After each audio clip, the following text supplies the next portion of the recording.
My name is Gemma Parker. I'm 65 years old and I own a jewelry store. I've spent my entire life surrounded by gold and glittering gems. I used to believe I could recognize both the sparkle of jewels and the worth of a person's soul. But I was wrong, terribly wrong about my daughter-in-law.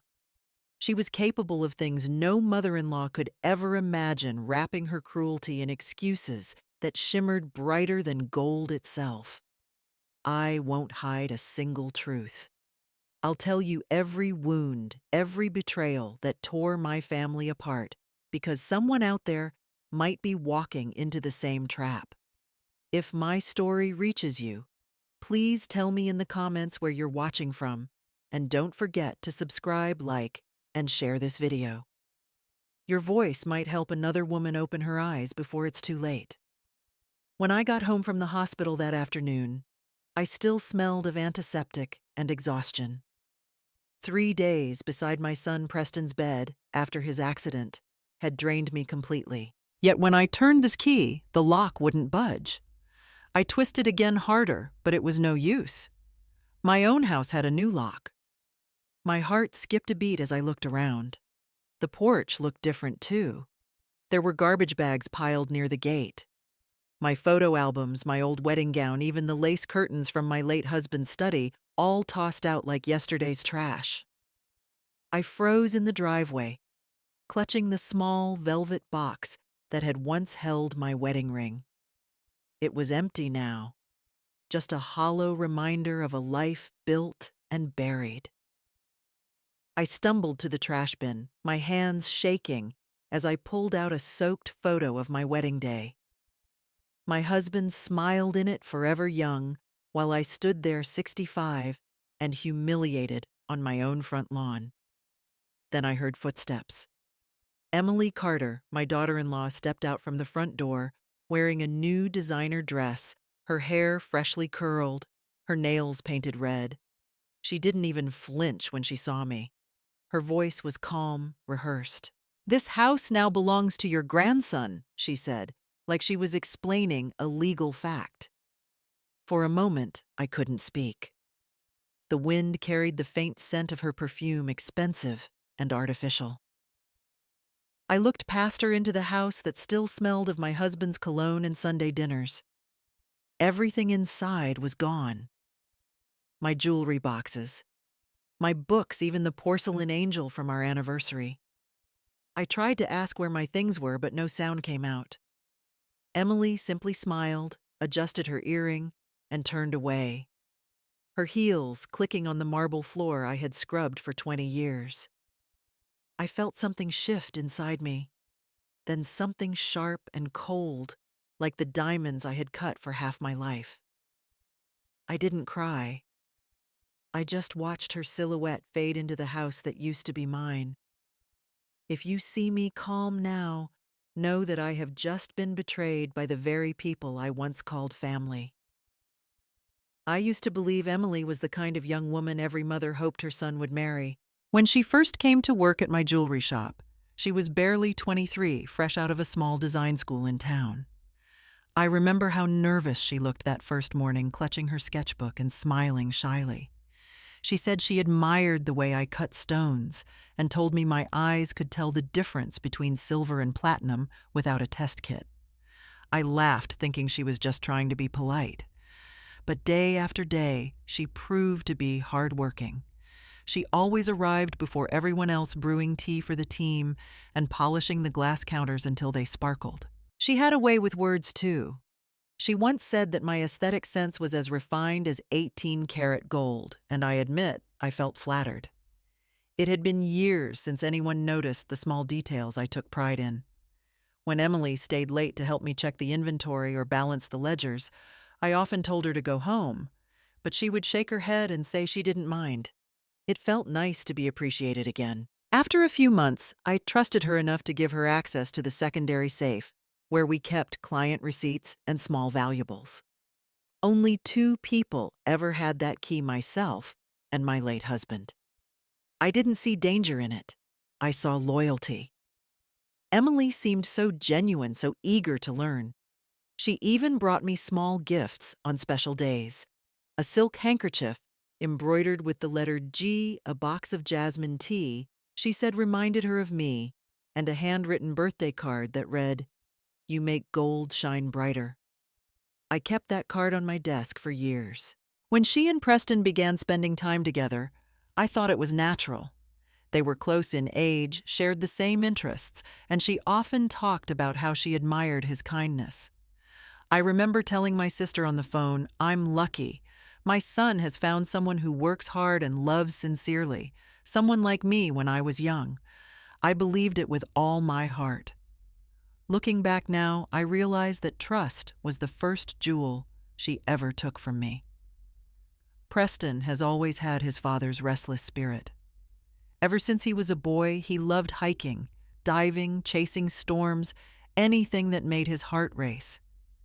After my husband disappeared during an expedition 3 years ago, Preston became obsessed with finding him.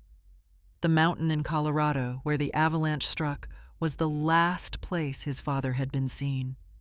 No body was ever found, just an abandoned tent and a broken compass. I tried to convince him to let go, to let peace come in its own time, but he couldn't. He said he needed to bring his father home. I still remember standing in the kitchen that evening watching him pack ropes, jackets, and a camera. I told him to stop chasing ghosts, that no mountain was worth his life. He turned to me, his eyes soft but stubborn, and said, "You once told me, Mom, if you love someone, you have to go all the way." Those words hit me like a blade wrapped in tenderness. I had said them years ago, back when he was a boy, grieving over a lost dog. I didn't know they would echo back like this. 3 days later, the phone rang in the middle of the night. It was the rescue team. Preston had fallen from a ridge, broken his leg, and a few ribs, but he was alive. They were airlifting him to St. Mary's Hospital in Colorado Springs. My hands trembled so badly I could barely hold the phone. I grabbed my husband's old leather jacket, the one that still smelled faintly of cedar and rain, and drove through the night. The snow hit my windshield like shards of glass. I prayed with every mile that my son would keep breathing until I got there. By dawn, I reached the hospital, heart pounding, throat raw from silence. Seeing him there, pale and bandaged, I felt both relief and guilt. I thought the worst was behind us. I didn't know that while I was gone, the wolves had entered my home. While Preston was in the hospital, Emily claimed she was too nauseous from the smell of disinfectant to visit him. She told the nurses that even a whiff of antiseptic made her stomach turn and might upset the baby. The doctor, kind but gullible, advised her to rest at home and avoid stress. She looked so fragile, touching her belly and sighing dramatically, that everyone sympathized. Preston apologized to her over the phone, saying he understood. Even I told her to stay home and take care of herself. I didn't know then that behind her delicate smile, something much colder was taking shape. While I sat beside Preston's bed counting the beeps of the monitor, Emily was at the jewelry shop with a spare key she'd never returned. She opened the back door in broad daylight, pretending to clean the display cases just as she used to. But this time she went straight to the safe. I had trusted her with that lock combination years ago. She knew exactly what she wanted: the platinum engagement rings, antique brooches, and rare sapphires from the vault's top shelf. She placed them carefully into a small velvet bag, then pulled out a notebook and scribbled fake transaction entries to make it look like the pieces had been sent for polishing. Every line she wrote was another betrayal, neat and deliberate. By evening, she met with a contact she'd found through an old client, a middleman who dealt in black market antiques. They met in the parking lot of a coffee shop 2 towns away. He handed her an envelope of cash, thick and heavy, while she smiled sweetly and said it was for her unborn child's future. That same night, she transferred the money into her mother Fiona's account, labeling the transaction Hawaii Vacation Fund. Neighbors later told me how they saw luxury packages arriving at our house almost every other day. Perfume handbags, jewelry boxes wrapped in gold paper. Everyone thought she was nesting, preparing for the baby with excitement. Such a thoughtful daughter-in-law, Mrs. Turner next door had said. None of them knew those boxes carried the ashes of my life's work. Emily's mother, Fiona Carter, was the kind of woman who could make greed sound like wisdom. She had been through 2 failed marriages and a bankruptcy that stripped her of everything except her vanity. She lived in a small apartment, paid for by state assistants, spending what little she had on bright lipstick and cheap wine. I never liked her much, though I tried to be polite for Emily's sake. She always had that look, a mix of envy and calculation, every time she visited our home. I should have known she was measuring the drapes and counting the silverware in her mind. After her second husband left, Fiona's bitterness grew sharper. To her, money wasn't just survival, it was revenge against every man who had abandoned her. So when Emily started working at my jewelry store, Fiona saw something she hadn't seen in years, a doorway to security. In one of their secret phone calls, overheard later by a neighbor who worked at the salon next door, Fiona told her daughter, "Don't just be the daughter-in-law. Be the owner. That old widow won't last forever." Those words chilled me when I heard them later from the police report. At the time, I had no idea such poison was being whispered behind closed doors. Fiona had even taken the time to study inheritance laws online. She knew that under certain conditions, if a grandchild was expected, property could be transferred in advance to secure family assets. That's where the idea of Emily's pregnancy came from. The fake ultrasound, the fainting spells, the careful timing, it was all part of Fiona's choreography. Emily played her role perfectly, smiling sweetly, placing a hand on her belly every time I walked into the room. Together, mother and daughter built their plan like jewel thieves mapping a vault. Fiona urged her, "Get the signature before Preston recovers. Once he's awake, she'll start asking questions." They knew I was exhausted from hospital visits and too distracted by my son's pain to read the fine print. Emily only needed to be patient, kind, and convincing. She brought me soup, talked about nursery paint colors, and asked softly if we could make the house a joint property for the baby's security. I thought it was love speaking. In truth, it was greed wearing a gentle smile. I still remember that afternoon vividly. Emily arrived with a tray of homemade cupcakes and a jug of orange juice, her smile as sweet as the frosting she spread. She said she wanted to talk just between women, and I could already sense the purpose behind her visit. She placed a folder on the table, and in that soft, pleading tone she often used, said, "Mom, please sign this. It's just a paper to transfer the house to our baby's name for security. You know, in case you ever forget my name one day." I almost laughed. She had learned to wrap manipulation in affection, like poison hidden in honey. Still, she looked so gentle, then rubbing her stomach, pretending to be a fragile mother-to-be, that part of me hesitated. I had seen too many smiling faces in my business career, too many people who wanted what wasn't theirs. My instincts told me to move carefully. I smiled back, pretending to be touched. "Of course, darling," I said softly, "but we'll do it properly. I'll call Garrett Monroe to help draft the paperwork so everything's legal and official." Emily's eyes lit up. She thought she had won. Garrett had been my husband's attorney and one of our oldest friends. He knew me well enough to read the worry behind my calm expression. When I called him, I simply said, "Come by this afternoon and make sure the papers are fair." He understood immediately. That evening, he arrived in a gray suit, polite and composed, and began reviewing the document Emily had brought. He asked a few questions in his usual mild tone, then quietly inserted a special clause. The ownership transfer would only be valid if the child was born and lived with both parents for at least 3 consecutive years. It was a legal lock, a key only truth could open. Emily signed quickly, barely glancing at the fine print, too eager to claim her victory. She thanked me with teary eyes, calling me the kindest mother-in-law in the world.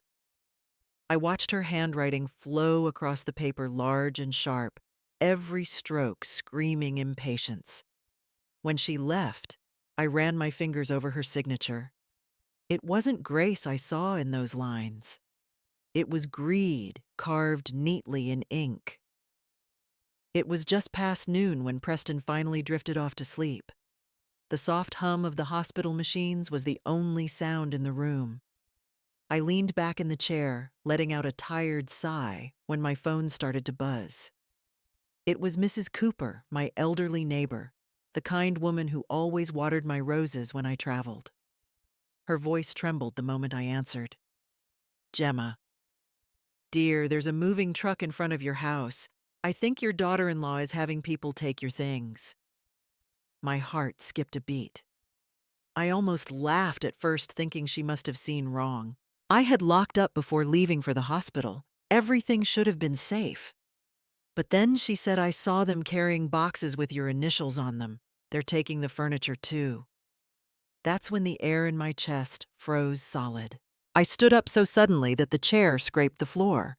The nurse looked at me startled. I muttered something about needing fresh air and hurried into the hallway. I didn't want Preston to worry.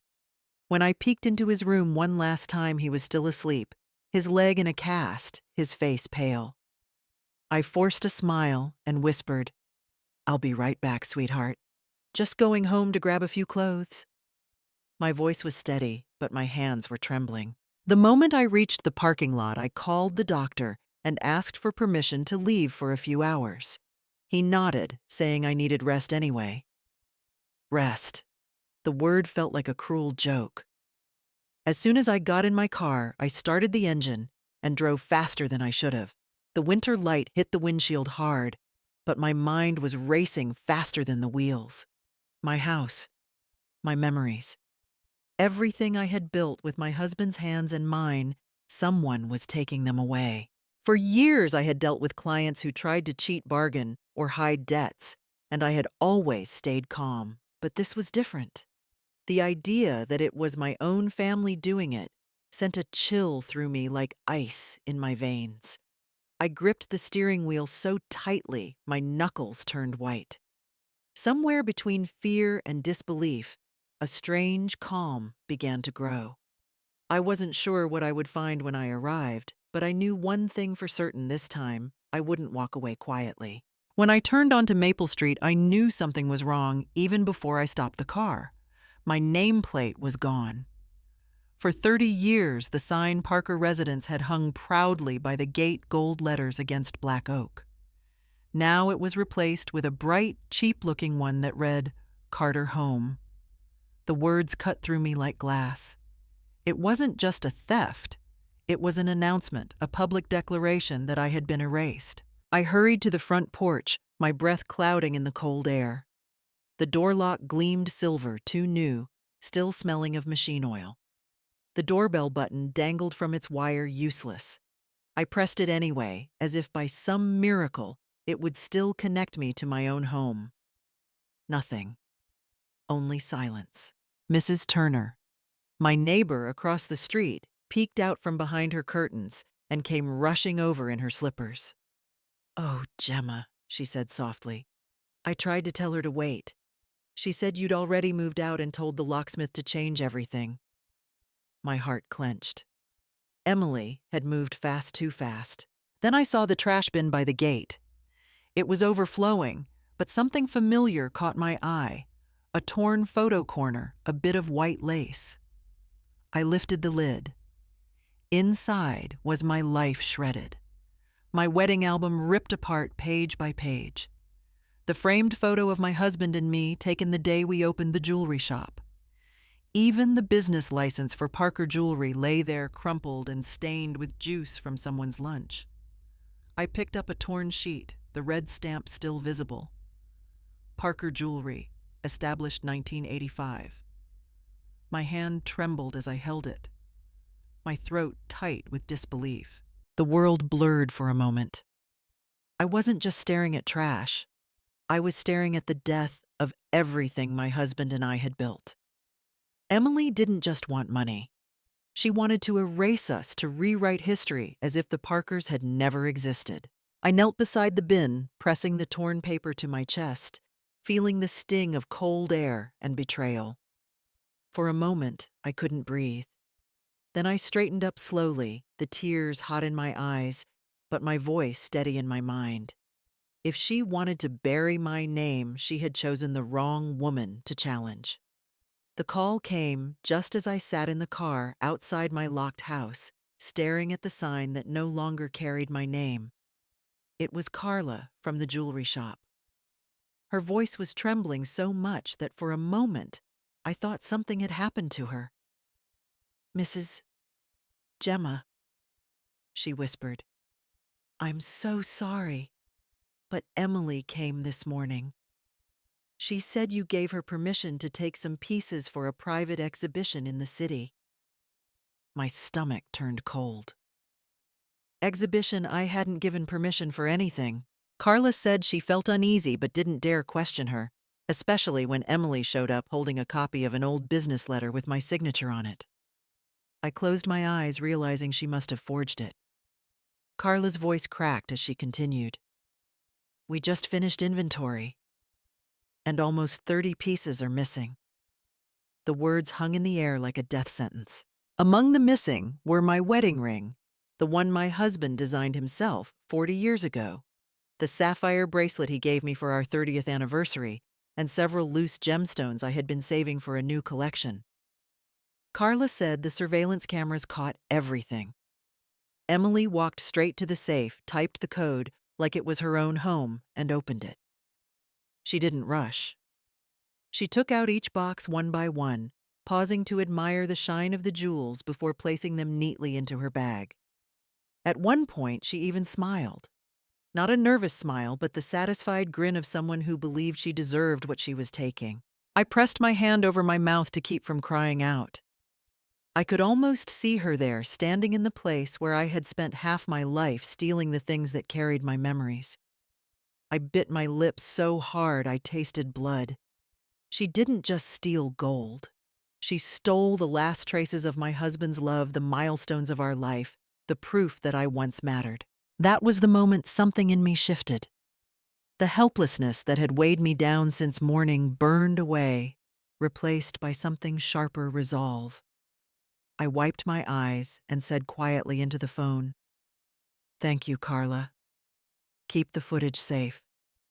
I'll handle the rest."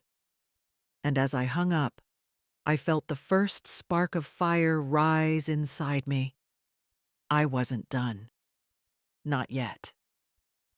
Garrett Monroe arrived at my house before sunset, his old sedan pulling quietly into the driveway like a ghost from my past.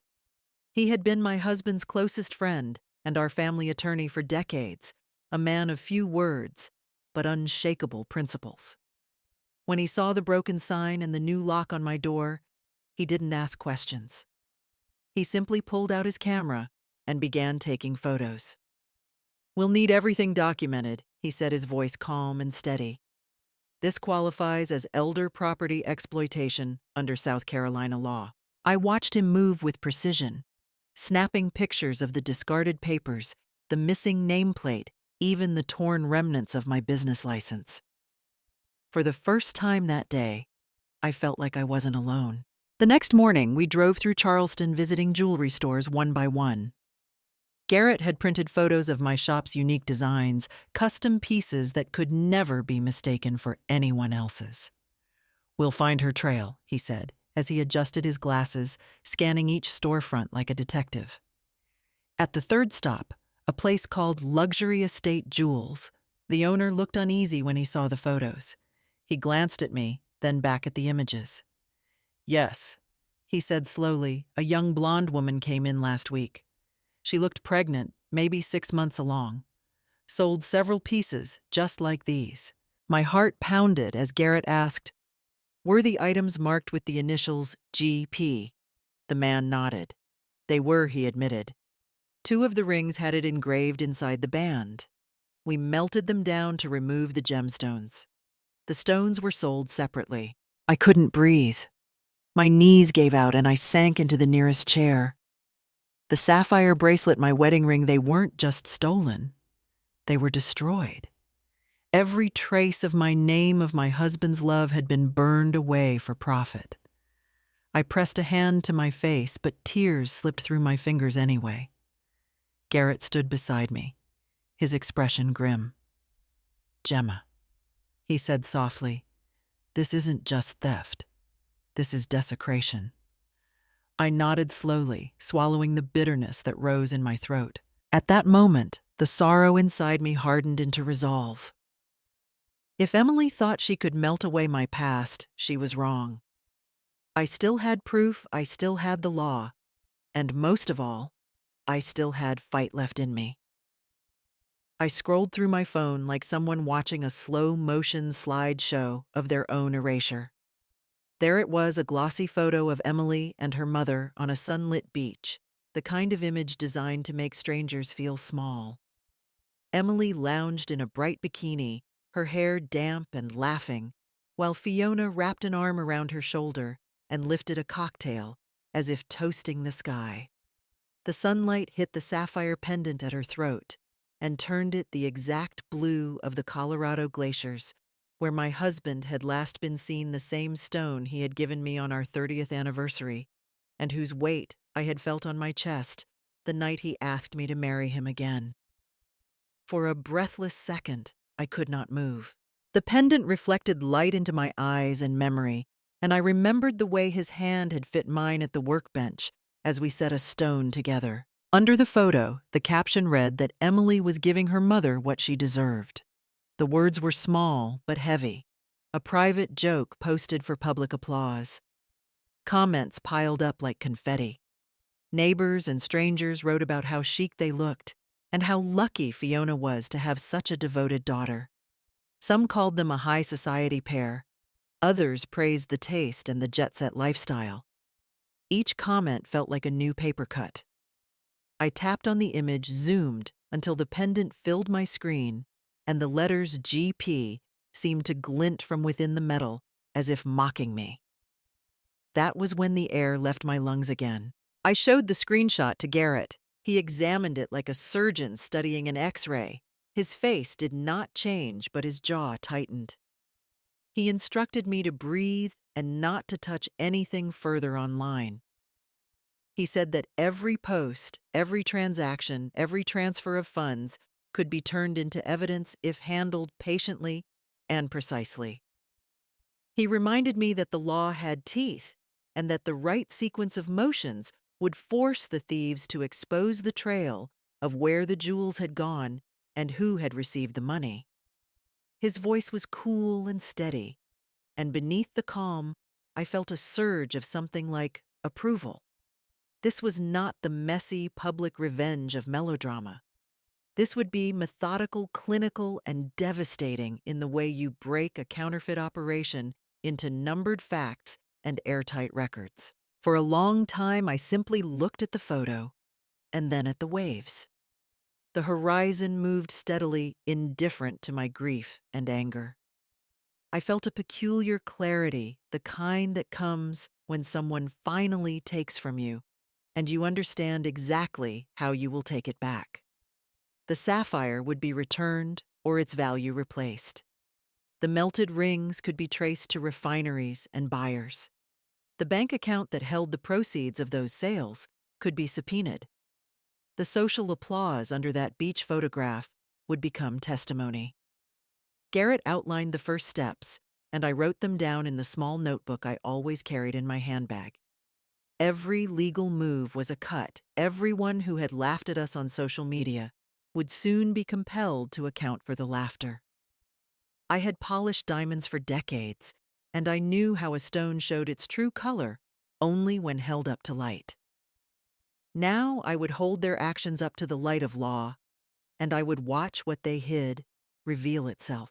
The call that changed everything didn't come to me, it went to her. But I was there when it happened, sitting quietly in Garrett's office, watching the red light on the recorder blink.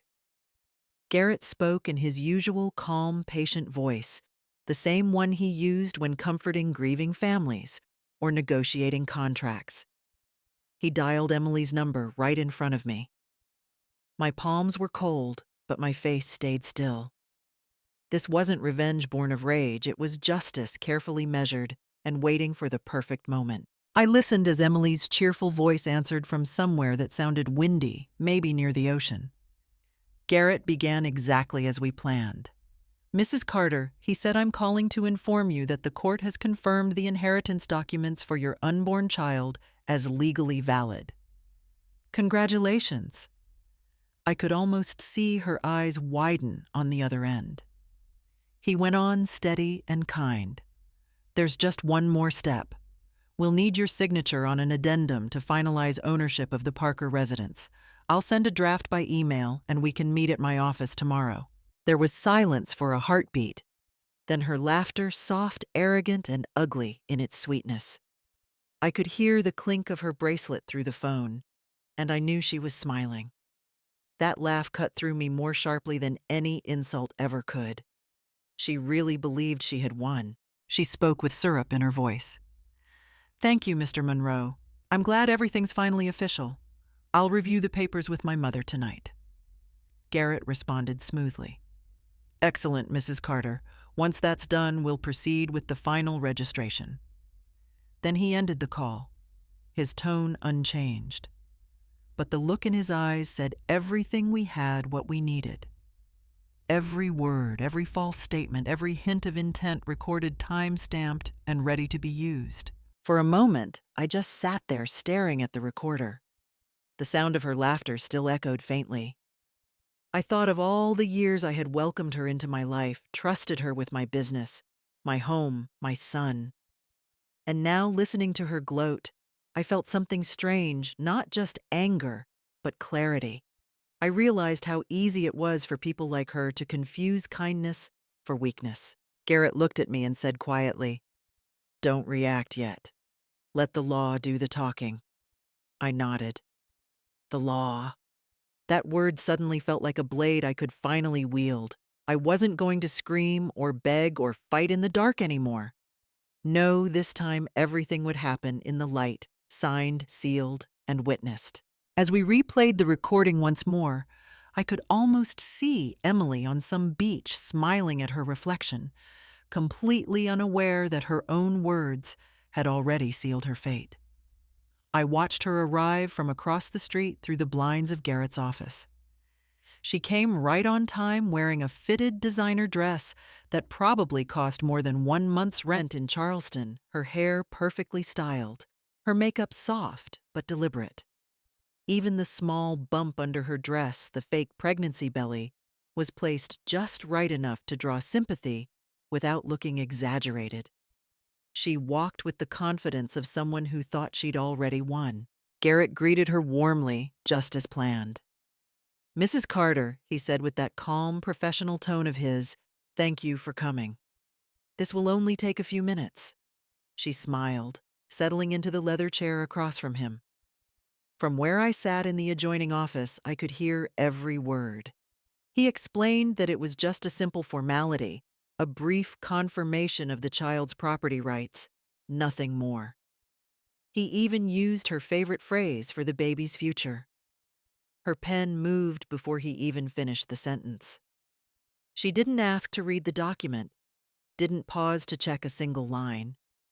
She just laughed softly and said, "I trust you, Mr. Monroe," before signing her name in bold, looping strokes. I held my breath as Garrett gently slid the papers into the file. The trap had closed. The moment she stepped out of the building, her high heels clicked across the pavement like a victory march. I saw her take out her phone, angle it high, and start a video call. "Mom," she said breathlessly, grinning into the screen, "I did it. The house, the jewelry, it's all mine now. She can't touch a thing. It's official." On the other end, I could faintly hear Fiona squeal, her voice bright and greedy. "That's my girl. You've secured your future. When the baby's born, we'll celebrate in Europe." Emily laughed, tossing her hair, basking in her illusion of triumph. The sunlight caught the sapphire necklace at her throat, the one she'd stolen, and for a moment, It flashed like a warning, blue, sharp, and cold. She didn't know she had just signed an affidavit admitting intent to defraud an elder. Every word, every laugh, every boast was now tied neatly to her own name in legal ink.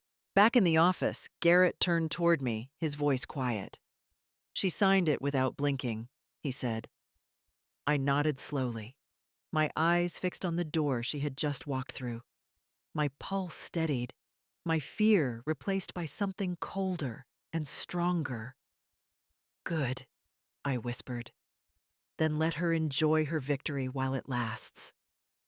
When I think back on it now, I still marvel at Garrett's precision. Every word, every comma in that document was a blade hidden beneath silk. He called it a suspended condition, something most people would skim over without a second thought. But under South Carolina inheritance law, that single clause changed everything. The contract would only take effect if a real child was born, lived to the age of 3, and the parents remained legally married. In other words, the so-called victory Emily bragged about existed only in her imagination. Garrett had filed the original document with the local probate court, complete with notarized seals and a tracking number. Once filed, any alteration or misuse of that contract became a matter of law, not assumption. I remember watching him stamp the papers that day. His movements calm, deliberate, the faintest trace of satisfaction flickering in his eyes. "It's done," he said simply. "Now the law will do the rest." Of course, Emily knew none of this. She left his office practically glowing, convinced she had finally outsmarted the old widow. A few days later, Garrett received a notice from the bank, a flag in their system triggered by her new application for credit. She had proudly submitted a photocopy of the inheritance document to prove her assets. That single act, born of arrogance, became the crack that exposed her entire scheme. Her name, her signature, her claim. It was all recorded in a federal database linked to a contract clearly marked in bold type. This document holds no legal effect until conditions are met. When Garrett showed me the message from the court's digital registry confirming the filing, I felt a quiet satisfaction bloom inside me. No shouting, no vengeance, no chaos. Just order. Every move she made was now bound to the very law she thought she could twist. I sat in his office reading the clause again. If the child is born, survives 3 years, and the parents remain legally married. The words were clinical, but to me they felt like armor. She had signed her name beneath them, sealing her own defeat with a flourish of pride. Emily thought she had played me. She didn't realize that I had spent a lifetime reading the fine print, weighing carats and contracts with the same steady patience. Gold loses its shine under false light, but truth, like a diamond, endures every test. Garrett spent the next week buried in paperwork, his office filled with the quiet hum of justice in motion. I sat across from him as he spread out folders, each labeled neatly in his precise handwriting. There were receipts from pawn shops, bank statements showing deposits to Fiona Carter's account, and surveillance stills of Emily at the jewelry store, her hand poised over the safe like she owned it. He even had screenshots of her messages to her mother, careless little texts bragging about the money I made from the old woman's gold. Each message was a dagger, but I forced myself to read them all. Garrett worked methodically, building 2 cases at once. The first, elder financial abuse, the exploitation of an elderly person's assets through deceit. The second, inheritance fraud, attempting to obtain property through a false claim of pregnancy. He quoted the statutes aloud as he wrote the numbers and legal codes, forming a rhythm that felt cold but reassuring. "This isn't just a family dispute, Gemma," he just said. "This is a criminal enterprise, and we'll treat it as such." When the documents were ready, he turned the pages toward me. "Here," he said gently, handing me the pen. My hand trembled slightly as I signed my name, but my voice was steady. I once taught her how to tell the difference between real and fake diamonds, I said quietly. Now I'll show her the difference between the law and greed. Garrett didn't respond, but I saw a faint smile tug at the corner of his mouth. Not amusement, but respect. Once the filings were complete, he sent both complaints to the Charleston County Court. The first accused Emily Carter and Fiona Carter of elder financial abuse under state statute 43 to 3585. The second detailed the inheritance fraud supported by the recorded call's financial evidence and Emily's own digital footprint. Every line was airtight, every attachment numbered, signed, and stamped. As Garrett faxed the last set of documents, he picked up his phone and called the Charleston Police Department. "This is Attorney Garrett Monroe," he said calmly. "I'm requesting an official investigation into theft, forgery, and fraudulent inheritance involving the Parker estate." The words felt heavy in the air. For a moment, I simply closed my eyes and listened to the sound of justice beginning to move, slow, steady, unstoppable. When he hung up, Garrett turned to me. "It's out of our hands now," he said. I nodded. My hands were cold, but inside, something hot and steady began to burn. This wasn't revenge anymore. It was accountability, the kind that left no cracks, no excuses, and no way out. It was early morning when the police arrived. The knock on Emily's door was polite but firm, the kind of sound that announces an ending. I wasn't there, but Garrett had told me every detail later, and I could picture it perfectly. 2 Charleston officers stood at her doorstep, badges glinting under the pale sunlight. Mrs. Carter, one of them, said evenly, "We're here to verify medical records related to your pregnancy. Please provide documentation from your attending physician." Emily, still in her satin robe, tried to mask her panic with a yawn. "I'm under doctor's orders to rest," she replied, her voice trembling slightly. "I can have my records sent later today." The officer remained calm.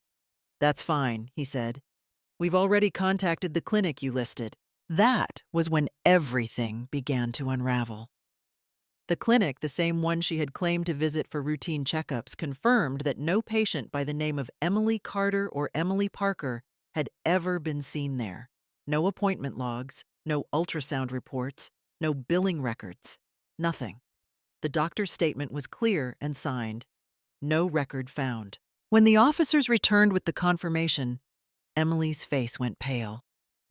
Her hands shook as she reached for her phone, muttering excuses that sounded more desperate than believable. Fiona, who had been sitting on the couch reading the mail, grabbed the paper from one of the officers. Her eyes scanned the official verification form, the bold line declaring the pregnancy a fabrication, and she gasped. Within seconds, her body went limp. She collapsed right there in the living room, the color draining from her face. The officers called an ambulance immediately, and Fiona was rushed to Charleston General for hypertension. Emily, meanwhile, stood frozen, unable to speak. The same house she once flaunted on social media now felt like a trap closing in around her. When the officers seized her documents and handed her the subpoena, she barely had the strength to sign the receipt. By evening, the story had hit the news. Headlines flashed across local TV and online forums. Daughter-in-law fakes pregnancy to inherit property. Legal trap exposes elaborate fraud. Reporters camped outside her driveway, snapping photos of the once glamorous woman hiding behind drawn curtains. Garrett showed me the article the next morning. "She's finished," he said simply.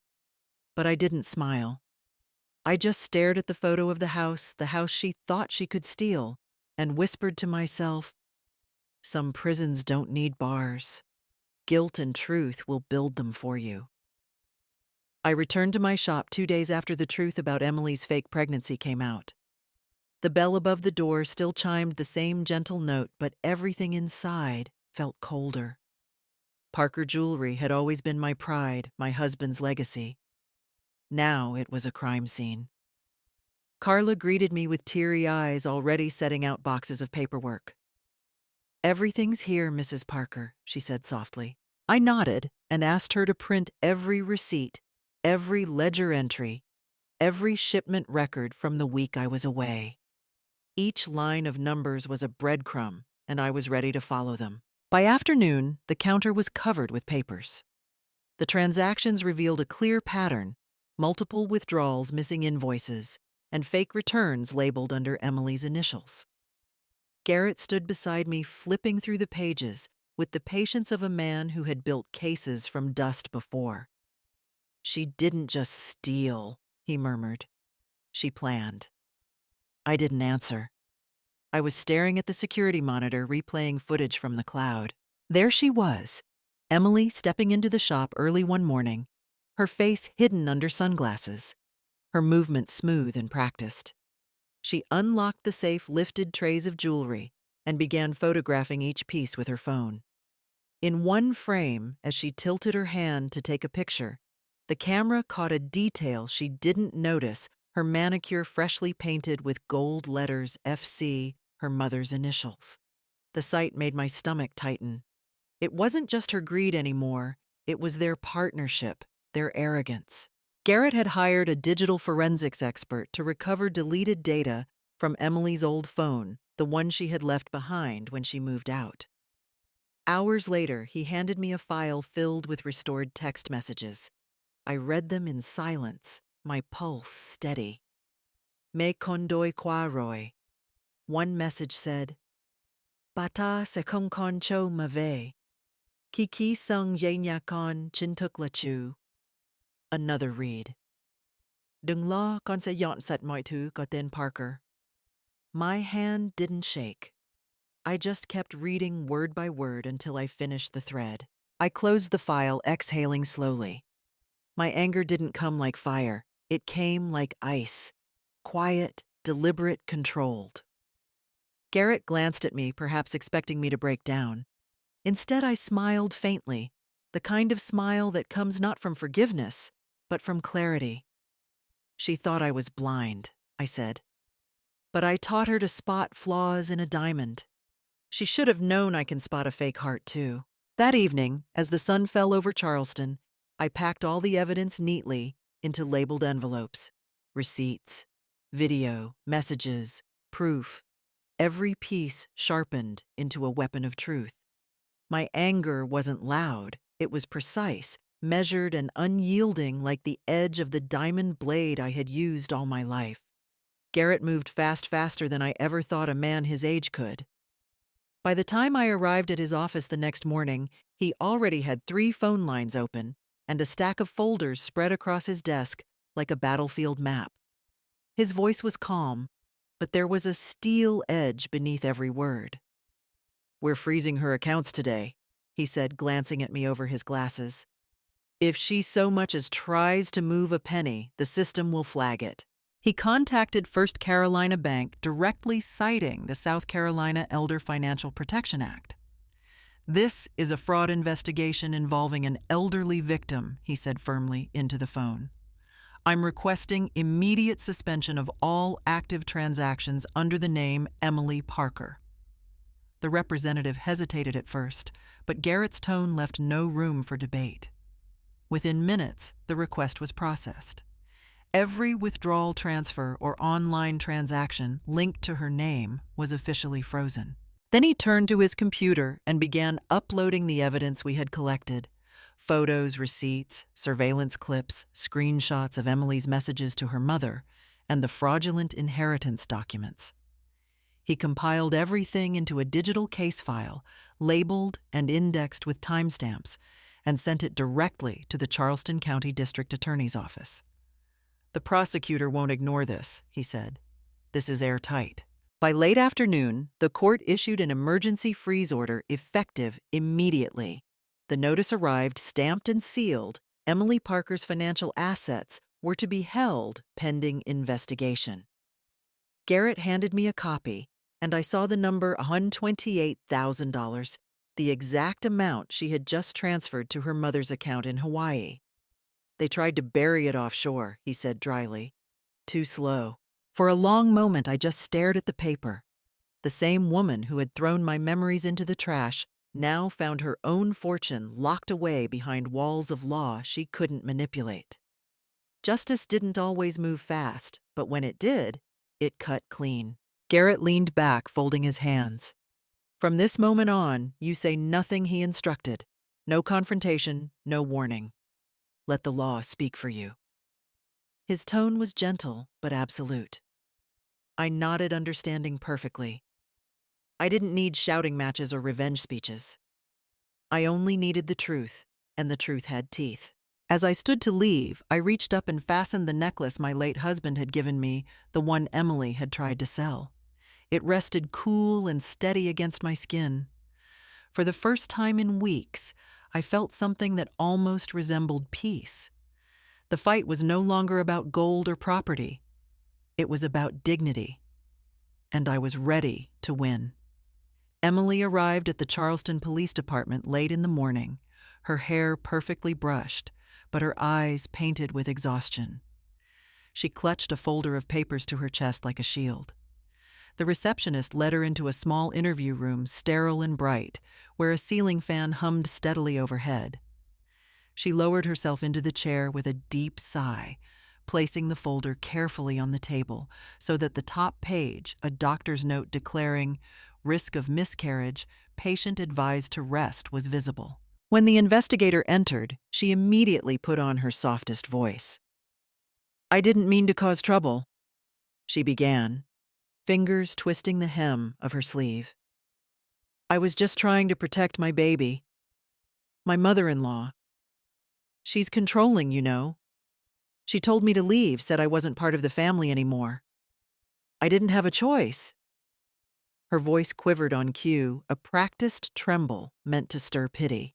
The officer, a middle-aged man with kind but tired eyes, listened quietly. He didn't interrupt, didn't even take notes at first. When she finished, he simply reached across the desk and opened his laptop. "Mrs. Carter," he said, "we've received footage from a neighbor, Mrs. Cooper, I believe." He turned the screen toward her. The color drained from Emily's face. On the video, she was unmistakable, wearing the same cream cardigan she had on, now dragging suitcases out the front door, tossing blankets and boxes onto the curb. Then came the moment that froze the room. She hurled a framed wedding photo, mine, onto the pavement. The glass shattered with a sound that cut even through the recording's tinny speakers. Emily's mouth opened, but no sound came out. "That's not—" she started, but the officer's calm voice interrupted. "This was recorded at 11:17 a.m., the same day you claimed you were at the doctor's office." He clicked another tab, a time-stamped call log from the clinic confirming no appointment had been made. In that instant, her facade collapsed. Her shoulders slumped, her lips trembled, and the fake medical note slipped from her hands onto the floor. Garrett, who sat quietly beside the officer as my legal representative finally spoke. His tone was even, almost gentle. "Mrs. Carter," he said, "a lie spoken can be denied. But a lie, caught on camera, that's no longer a story. That's evidence." He closed his folder, nodding to the investigator, then stood. "My client will let the court handle the rest." As Emily buried her face in her hands, the truth, cold and irrefutable, filled the room like a silent verdict. The next morning, Charleston woke up to headlines. Garrett had warned me the story would go public, but nothing could have prepared me for the sight of Emily's face splashed across the front page of the Charleston Daily. There she was, caught mid-step outside the police station, shielding her face with a designer handbag.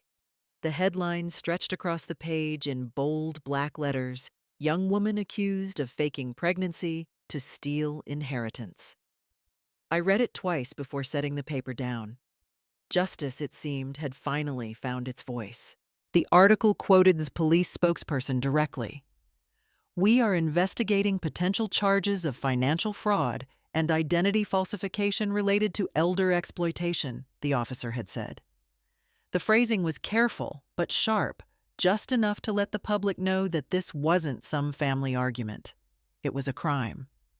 And in a small city like Charleston, news like that traveled faster than any storm wind from the bay. Within hours, the phones at Parker Jewelry wouldn't stop ringing. Some called to ask if the rumors were true. Others simply wanted to offer support. Old customers who hadn't stepped into my shop for years began showing up one after another. Mrs. Thompson, a widow I had once helped appraise her late husband's watch, clasped my hands across the counter and said softly, "You didn't deserve this, Mrs. Parker. Everyone in town knows your integrity." Another woman chimed in, "You've spent your life creating beauty for others and she tried to steal it. I hope she pays for it." By noon, the shop that had once felt like a quiet retreat was bustling again. People browsed the glass cases, but many weren't there to buy. They came to see to witness, as one man put it, the woman who stood up for herself and let the law do the talking. I smiled politely, thanked them, and continued my work, polishing a small pendant, its diamond catching light with every stroke. Through the shop window, I saw people reading the newspaper headline outside, pointing at Emily's picture and shaking their heads. A group of college students even stopped to take photos in front of the store sign Parker Jewelry, now a symbol not of scandal, but of quiet defiance.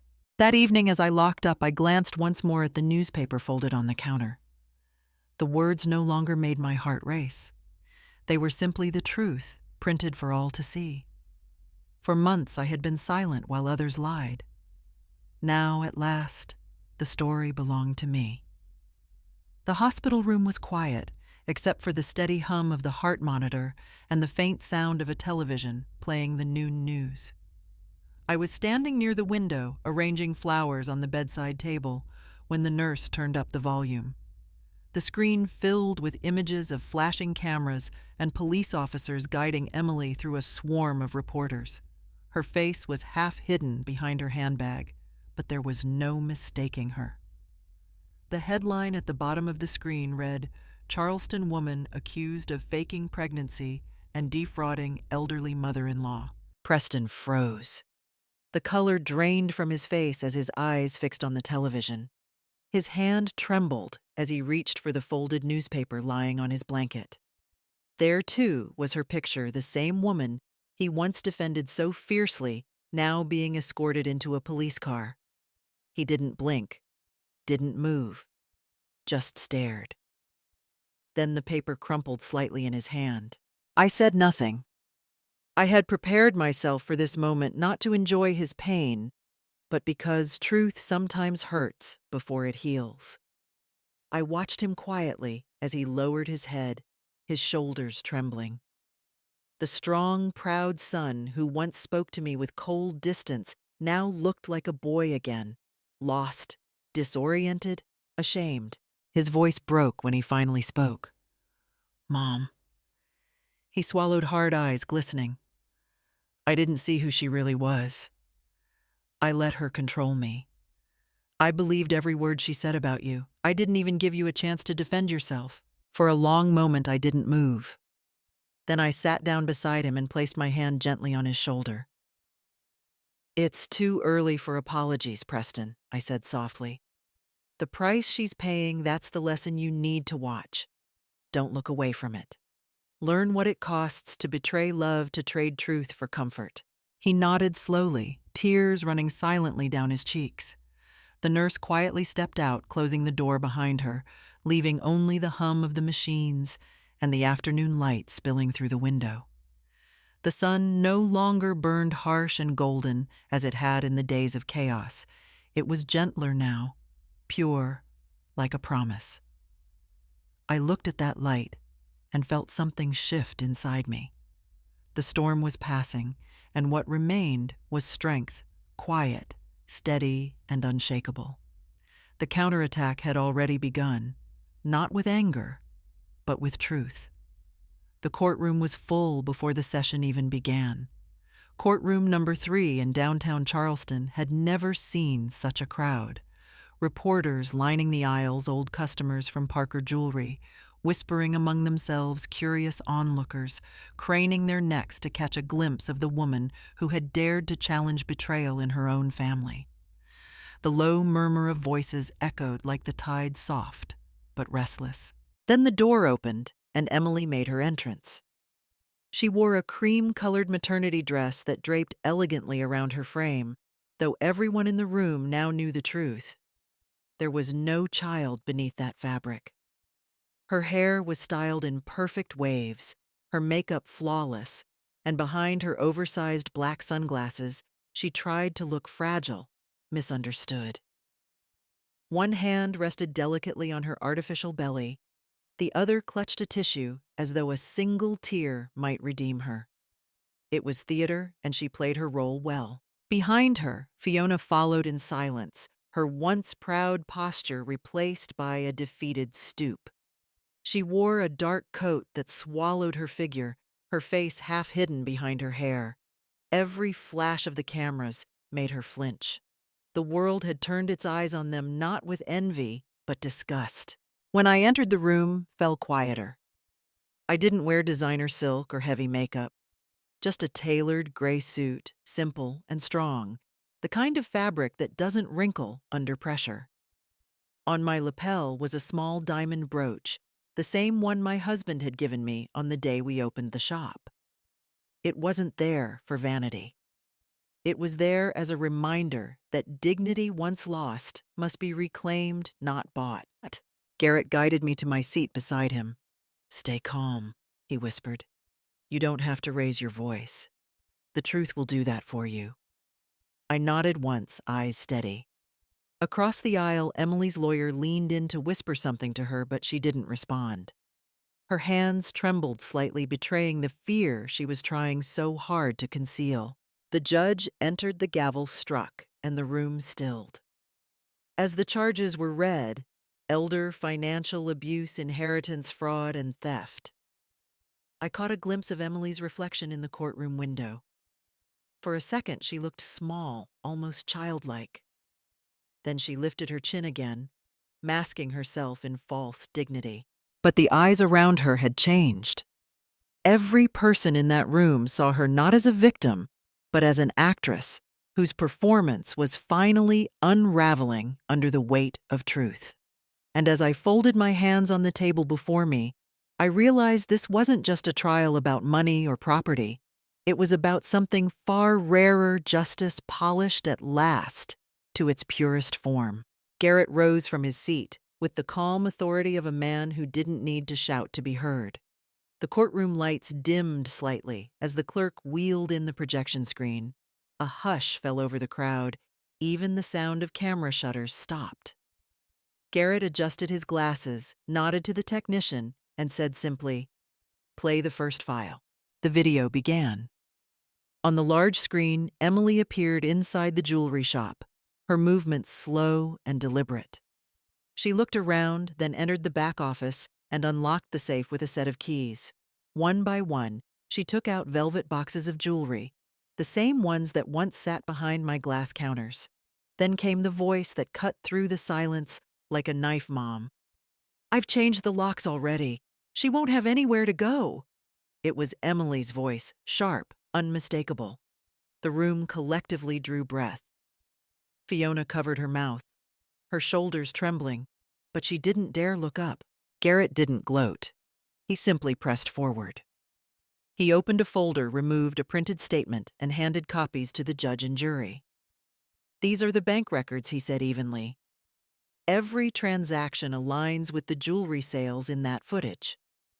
Funds were wired directly from Emily Parker's account to an account under the name Fiona Carter, the same day the pieces were sold, and notably the same day airline tickets to Hawaii were purchased." His words were quiet, but the precision in them carried more weight than any anger could. The judge leaned forward. "Proceed, Mr. Monroe." Garrett clicked to the next slide, a scanned document glowing on the projector. Now, he continued, the inheritance agreement signed by Mrs. Parker and Mrs. Carter. He pointed to the highlighted section, his finger steady. Clause 4, Section B, the conditional validity clause.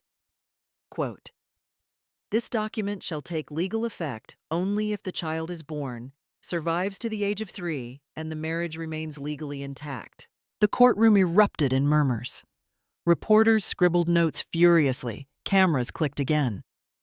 Emily's lawyer shifted in his chair, whispering something to her, but she sat frozen, color draining from her face. Fiona's eyes darted toward her daughter, full of disbelief and fear. Garrett waited for the noise to fade before speaking again. His voice, though calm, had the cutting clarity of glass. "Ladies and gentlemen," he said, turning toward the judge, "not a single dollar belongs to someone who was never pregnant, and no house, no legacy, no name can ever belong to a lie." He closed the folder, stepped back to his table, and sat down beside me. The room was silent again, except for the faint hum of the projector cooling down. I could feel my heartbeat steadying, not from anger, but from something far stronger. Truth, when spoken plainly, didn't need to shout. It simply stood unshakable. When they called my name, I rose slowly from my seat. The courtroom was silent, except for the soft creak of the wooden floor beneath my shoes. I walked to the stand, not once glancing at Emily. I had looked at her enough times before, in my home, in my store, in the shadows of trust, that she had turned into betrayal. This moment wasn't about her anymore. It was about truth. The judge nodded for me to speak. I folded my hands, took a steady breath, and began. 3 years ago, I said, my voice calm and steady, I lost my husband. Since then, I have kept everything that reminded me of him: his watch, his books, the little notes he used to leave on my workbench. And among those things was our wedding ring. I paused, feeling the room hold its breath. That ring wasn't gold to me. It was memory. It was loyalty. It was the weight of a promise. I lifted my eyes to meet the judge's. She sold it. I continued, my tone unshaken. She sold the only thing I had left of the man who built my life with me, and she did it to buy herself a vacation in Hawaii. A murmur rippled through the gallery, but I didn't turn. My hands stayed still. My heart, though bruised, was steady. I am not here to reclaim a piece of metal. I said, my words measured and clear. I am not poor. But I was treated as if I had no worth, as if being old meant I had nothing left to protect. I don't stand here to demand money or revenge. I stand here to remind this court and everyone watching that dignity cannot be measured in carats. The last sentence hung in the air, heavier than any accusation. Even the court reporter stopped typing for a second. Across the room, someone let out a quiet sigh. For a brief moment, I thought I heard my husband's voice again, the one that always told me to keep my chin high when life tried to bow my head. I lifted my gaze and finished softly. That's all I wanted to say. When I stepped down, the entire room was silent. No applause, no whispers. Just silence, full and deep. A single journalist, an older man sitting near the back, turned to the person beside him and murmured, "She didn't just win the case. She reclaimed dignity for an entire generation." After nearly 2 hours of deliberation, the courtroom doors opened again. Everyone rose as the judge returned to the bench, his black robe flowing like a shadow of authority. The room fell completely silent. Even the cameras stopped clicking. He adjusted his glasses, glanced at the papers before him, and began to read in a steady, grave tone that carried through every corner of courtroom number 3. The court finds the defendant, Emily Carter Parker, guilty of fraud, of falsifying a pregnancy for financial gain, and of unlawfully exploiting and misappropriating the property of an elderly person, he declared. His voice was firm without hesitation. The words seemed to echo off the marble walls, each syllable a verdict in itself. The judge continued. The sentence of this court is as follows: 3 years of suspended imprisonment, restitution of all stolen assets and jewelry to the rightful owner, and 1,000 hours of community service to be completed at the Charleston Senior Care Center. A low murmur rippled through the gallery. Reporters scribbled frantically. Cameras began to flash again. Emily's lawyer closed his eyes, defeated. Garrett sat motionless beside me, hands folded, the faintest nod, confirming that justice had done exactly what it was meant to do. I didn't move. I only watched. But when I heard the phrase, community service at the senior care center, something inside me softened. A quiet, ironic smile touched my lips, not from vengeance, but from balance. It wasn't prison bars or handcuffs that struck me as justice. It was the image of Emily, who once mocked my age, now required to serve and care for people like me, people she thought had no power, no worth. That was the kind of karma that didn't shout. It simply waited for its turn. Behind her, Fiona collapsed into the bench, sobbing uncontrollably, her face buried in her hands. The sound of her grief was heavy, but distant, like a storm that had already passed. Emily, meanwhile, sat frozen, her skin pale as porcelain. Her lips moved soundlessly, perhaps whispering disbelief, perhaps apology, though neither could undo what she had done. She looked toward the judge as if hoping for some last-minute miracle, but all she found was the cold, unwavering face of the law. The gavel struck once sharp and final. "Court is adjourned," the judge said. For a long moment, no one moved. Then the sound of shuffling feet filled the room, reporters rushing to file their stories. I remained seated, calm and still, the noise fading around me. For the first time in months, I felt that justice, real, patient, unsentimental justice, had finally spoken. And this time, it spoke in my favor. The courthouse doors swung open and the afternoon light poured in like a stage spotlight. Emily stepped out first, shielding her face from the blinding flashes of cameras. Reporters swarmed the steps, their voices overlapping into a storm of questions. "Mrs. Parker, do you have any regrets? Was the pregnancy ever real?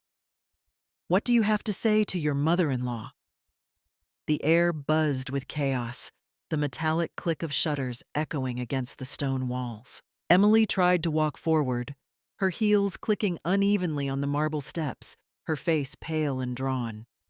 She opened her mouth as if to speak, but no sound came. Her lawyer reached to steady her, but she brushed him off, clutching at the railing. Then, as the crowd pressed closer, her foot slipped on the last step. The handbag dropped from her hand and she crumpled to her knees right at the courthouse door. For a moment, no one moved. Then a flurry of flashes erupted as the photographers captured the scene. Emily's hands trembled against the floor. Her head bowed low, shoulders shaking, but no tears came. It was as if the well of deceit inside her had finally run dry. Fiona rushed forward, calling her daughter's name in panic. As she bent to help her up, the sapphire necklace around her neck snapped, scattering beads across the marble floor. One large blue gem rolled away, catching a beam of sunlight before coming to rest by the edge of the step. It glimmered once and went still. The next morning, the headline dominated the front page of the Charleston Chronicle. "Collapsed right at the door. Woman found guilty of faking pregnancy to steal inheritance." The photo below told the story without words. In the foreground, Emily was slumped against her mother's arms, surrounded by reporters and chaos. But in the far background, almost out of focus, I could be seen walking away down the courthouse steps, the late afternoon sun stretching my shadow across the stone. I hadn't turned to look back. I didn't need to. The noise behind me, the crying, the shouting, the endless questions, no longer belonged to me.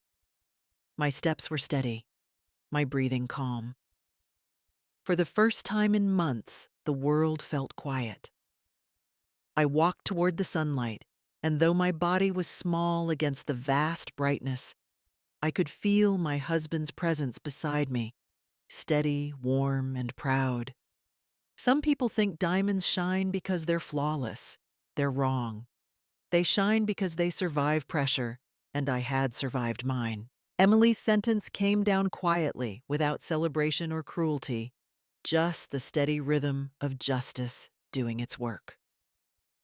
3 years of suspended prison time, full restitution of every stolen asset, a restraining order that would keep her 100 yards away from me for the rest of her probation. When I heard the verdict read out, I didn't feel triumph. I felt release, the kind that comes when something heavy is finally lifted, leaving behind silence, not applause. Fiona's downfall was swifter and more public. Within a week, her friends stopped answering her calls. The charity club she once flaunted her membership in removed her name from the directory. Her social media accounts vanished one by one after the storm of angry comments calling her a fraud, an opportunist, a disgrace to motherhood.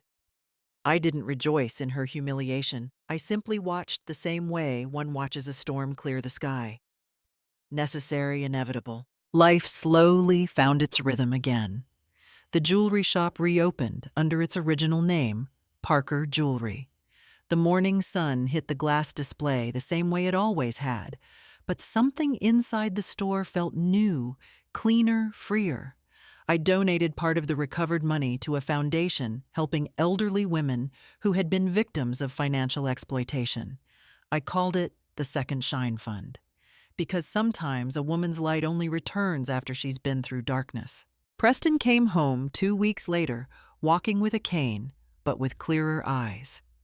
One evening, as we closed the shop together, he looked at me and said softly, "Mom, I let her blind me for too long.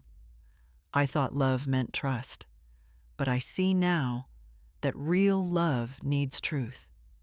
I didn't lecture him. I just reached out, took his hand, and said, "Then you've learned the most expensive lesson life could give." Behind the counter in the center of the glass case, I placed the wedding ring we had managed to recover. The gold was slightly worn, but I had it repolished and re-engraved. The new inscription read, "Trust must be earned." Every morning I wiped the glass and looked at it not as a reminder of betrayal, but as a testament to endurance. People began returning to the store. Old clients, new faces, even strangers who'd read about the case. Some came to buy jewelry, others just to see the woman who had turned pain into proof that dignity could outshine greed. I welcomed them all, calm and gracious the way my husband once did. And every evening, when I locked the shop and looked through the window at the reflection of that small, shining ring, I thought justice, like diamonds, may take time to cut, but once it does, it never loses its light.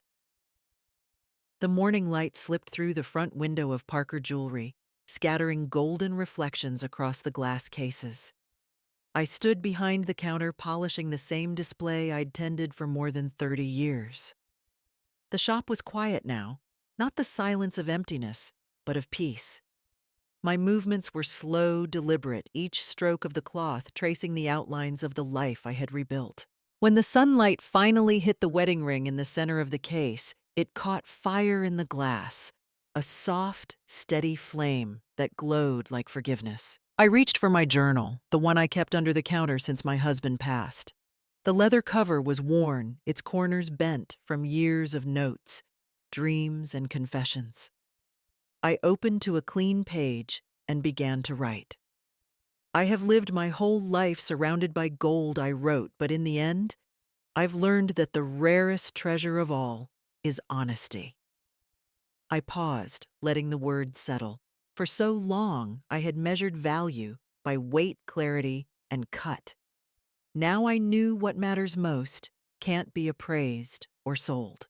I looked out the window and saw the street waking up people, opening their stores, a boy walking his dog. Sunlight glinting off car roofs. The voice inside me, the one that had been silent during the hardest months, finally spoke again. It wasn't bitter. It was calm, grounded, certain. Old age isn't weakness, it said. It's the clarity earned after losing everything that glittered. I closed the journal and placed it back in the drawer. The day was beginning, and I had no reason to hide from it anymore. I locked the door, slipped the keys into my bag, and stepped outside. Preston was waiting for me by the curb, leaning on his cane, but smiling, not the forced smile of apology, but the gentle one of a man finally at peace with the truth. We walked together down the sunlit street. The air smelled faintly of jasmine, the kind my husband used to plant behind the shop. I didn't need to say anything. Neither did he. Sometimes silence is the language of reconciliation. As we turned the corner, I looked back one last time.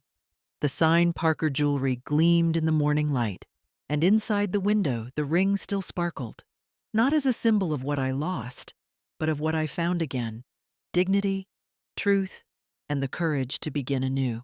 If you've ever been betrayed or taken advantage of by your own family, tell your story.